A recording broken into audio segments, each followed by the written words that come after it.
బారాస నాయకురాలు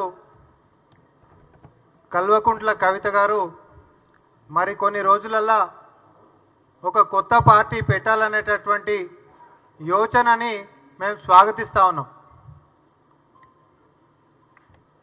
మహిళలకి మొదటి నుంచి కూడా రాజకీయాల్లో అన్యాయం జరుగుతుందని చెప్పి తను ఏ వేదిక దొరికిన ఈ మధ్యకాలంలో మహిళల అంశమైన, బీసీల అంశమైన, సామాజిక తెలంగాణ అంశమైన, లేకపోతే ప్రభుత్వ సంక్షేమాల విషయమైన ఈ మధ్యకాలంలో అన్ని మీడియాలలో కూడా గత 10 సంవత్సరాలు కూడా మరి తెలంగాణలో జరిగినటువంటి అన్యాయాన్ని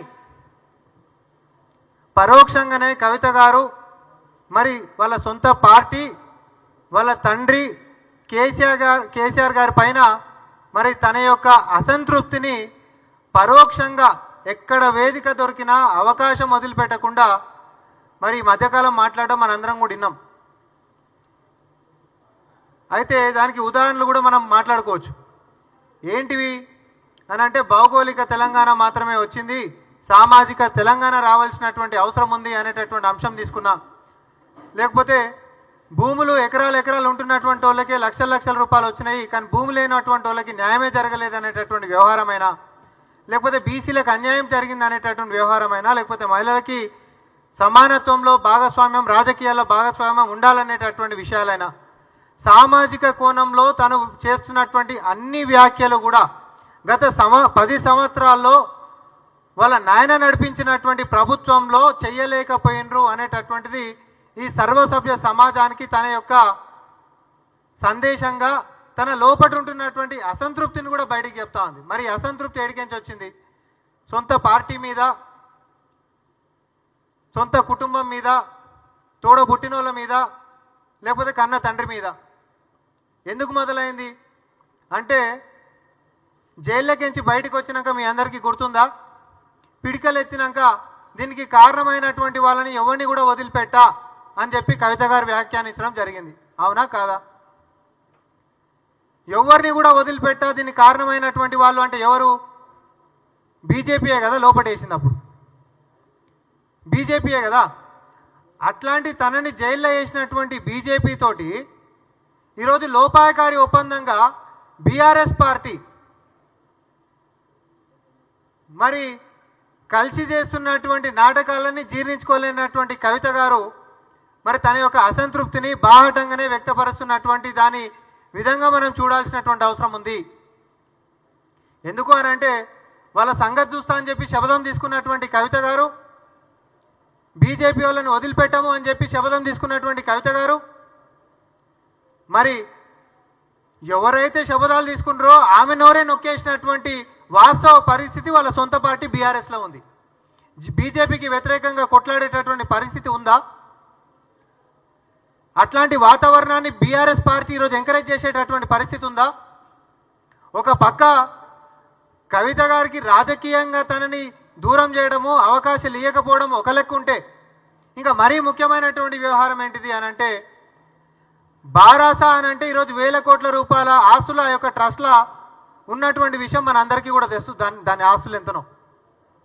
మరి వాటి వాటాలలో కూడా మరి కేటీఆర్ గారి కుమారుడికి వాళ్ళకు మాత్రమే తప్ప కవిత గారి పిల్లలకు మాత్రం అన్యాయం చేస్తుండ అనేటటువంటి వ్యవహారంలో కూడా వారి కుటుంబంలో కూడా మరి పురుషాధిపత్యం కనిపిస్తుంది అనేటటువంటిది తను జీర్ణించుకోలేనటువంటి అంశంగానే మరి ఈ మధ్యకాలంలో తను వాస్తవాలు మన మీడియాతో చిట్చాట్ జరిగినటువంటి వ్యవహారాలు, సొంతోళ్ళు ఇవన్నీ చేస్తున్నారు అనేటటువంటివైనా, లేకపోతే పని కట్టుకొని కక్ష కట్టి నా మీద ఇవన్నీ చేస్తున్నారు అనేటటువంటిదైనా, లేకపోతే మన వరంగల్ సభ జరిగితే కనీసం ఆమె ఫోటో పెట్టలేనటువంటి పరిస్థితి అయినా, లేకపోతే ఏదైనా కార్యక్రమానికి దూర ప్రాంతాలకు పోతే కలిసి రానటువంటి నాయకుల సందేశాలైనా, ఇవన్నిటినీ కూడా తనని మరి ఏకాకిం చేసేటటువంటి ప్రయత్నాలు చాలా స్పష్టంగా కనిపిస్తున్నాయి.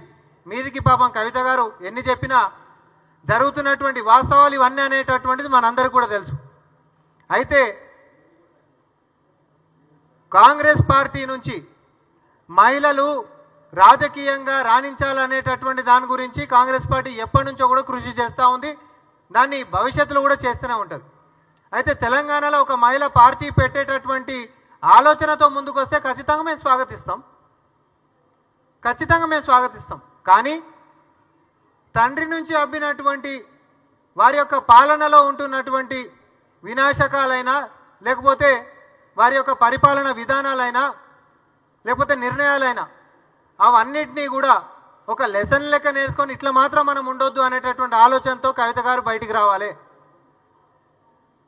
అట్లాంటి ప్రవర్తనతోటి మాత్రమే తెలంగాణ అంతో ఇంత మిమ్మల్ని చూసే పరిస్థితి ఉంటుందేమో. అట్లా లేని ఎడల కాంగ్రెస్ పార్టీ ఫస్ట్ జెండా మీకు వ్యతిరేకంగా నిలబడేటటువంటిది.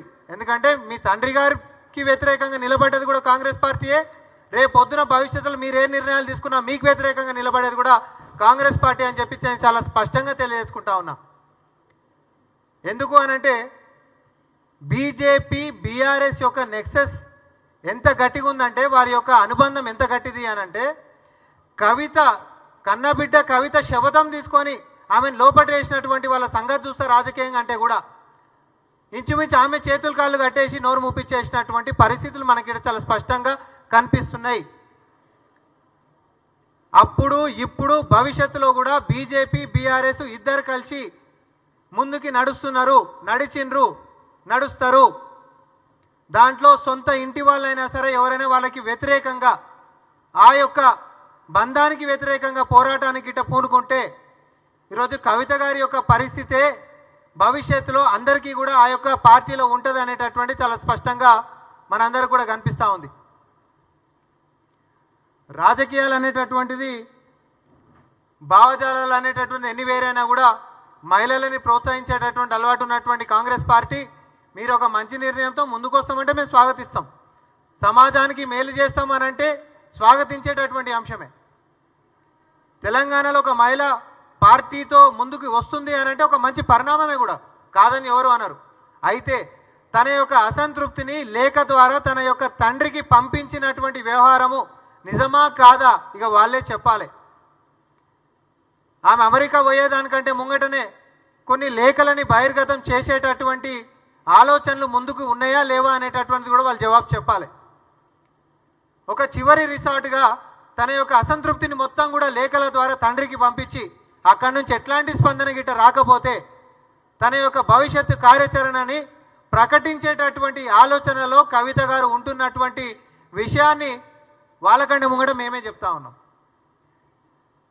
ఈరోజు పని కట్టుకొని కుటుంబంలో ఆధిపత్య పోరు నడుస్తుందా అనంటే కవిత గారేమో గుర్తింపు పోరు కాడనే ఆగిపోయారు. ఇక ఆధిపత్య పోరు అనంటే వరంగల్ సభ సాక్షిగా ప్రజల ముంగటనే ఆయన రాజకీయ వారసుడు కేసీఆర్ గారికి కేటీఆర్ అని చెప్పి వేదిక మీద రెండు పెద్ద బొమ్మలేసి మరి దాన్ని సమాజానికి ఒక సందేశం ఇచ్చినట్టుగానే మరి తెలంగాణ ప్రజలు దాన్ని చూస్తూ ఉన్నారు. ఇక భవిష్యత్తులో బీఆర్ఎస్ పార్టీ అనేటటువంటిది మీరు ఫస్ట్ అయితే కలిసి నిలబడేటటువంటి ప్రయత్నం చేయరి. ఈ అబద్ధాలతోటి లేకపోతే పక్కదారి పట్టించేటటువంటి విధానాలతోటి ప్రతిపక్షంలో ఎక్కువ రోజులు ఉండాలనేటటువంటి ఆలోచనలతో ఉంటే భవిష్యత్తులో తెలంగాణ ప్రజలు మిమ్మల్ని దగ్గర రానియరు. నిజాన్ని దాంట్లో ఏమైనా విమర్శలు ఉంటే చేయండి అంతే తప్ప నిజాలను కూడా పచ్చి అబద్ధాలతోటి కుట్రలతోటి సోషల్ మీడియా మాధ్యమాలతోటి మా యొక్క ముఖ్యమంత్రి రేవంత్ రెడ్డి గారి మీదైనా కాంగ్రెస్ పార్టీ మీదైనా మా ప్రభుత్వం మీదనైనా బురద చల్లేటటువంటి ప్రయత్నం చేస్తే మాకంటే ముందు ఆ భగవంతుడే చూసుకుంటాడు. దానికి ఉదాహరణ మీ కుటుంబంలో ఈరోజు జరుగుతున్నటువంటి పరిణామాలు. ధన్యవాదాలు. ఇప్పుడు నేను రాసింది అని చెప్పి నేను అంటున్నాను, మీడియా ముఖంగానే నేను అంటున్నా, కాదని చెప్పి చెప్పానండి.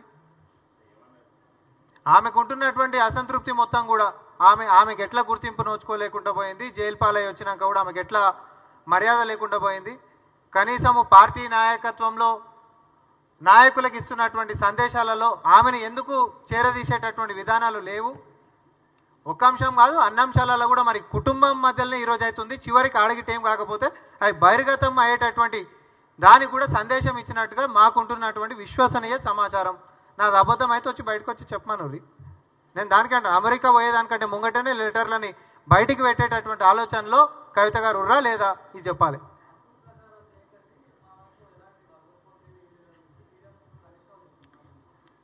ఇప్పుడు ఆయనది ఇంకో ఎపిసోడు. ఇప్పుడు ఆయన పని కట్టుకొని మరి ఆయన కేసీఆర్ గారు చేసినటువంటి 10 సంవత్సరాల తప్పిదాలను మొత్తము మమ్మల్ని విమర్శిస్తున్నట్టుగా ఒక సాకు చూపించుకొని కేసీఆర్ చేసినటువంటి తప్పులను మొత్తం కూడా 1, 2, 3 క్రొనలాజికల్ ఆర్డర్గా వివరించుకుంటూ పోతున్నాను. రైతులు ఎట్లా చచ్చిపోయారు, ధాన్యం కొనుగోలు గతంలో ఎంత అధ్వానంగా ఉండే, ఇప్పుడు ప్రజలకు ఏదైనా మనం మాట్లాడినప్పుడు గతంలో ఎట్లుండే ఇప్పుడు ఎట్లుంది అనేటటువంటి బేరేజ్ వేసుకుంటారు కదా. ధాన్యం కొనుగోలు గురించి ఆయన మాట్లాడితే పోయిన సంవత్సరం ఈసారికి ఎట్లుండే, మీ ప్రభుత్వంలో గతంలో ఎట్లుండే, ఈ సంవత్సరం ఎట్లుంది, అభివృద్ధి చెందిందా?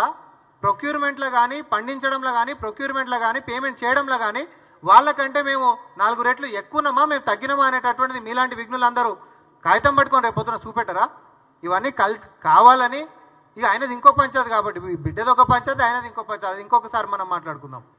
సో వీళ్ళందరూ కూడా కలిసికట్టుగా కేటీఆర్ అనే వ్యక్తిని ముంగట వేసినందుకు ఎవరి బాధలు వాళ్ళకున్నాయి, కడుపు చించుకుంటే కాళ్ళ మీద పడుతుంది అనేటటువంటి విధంగా వాళ్ళు కక్కలేక మింగలేక పరోక్షంగా వాళ్ళ లోపల ఉంటున్నటువంటి అసంతృప్తిని మరి తెలంగాణ ప్రజలకి ప్రెస్ మీట్ల ద్వారా, చిట్చాట్ల ద్వారా చాలా స్పష్టంగా తెలియజేయడం జరుగుతూ ఉంది.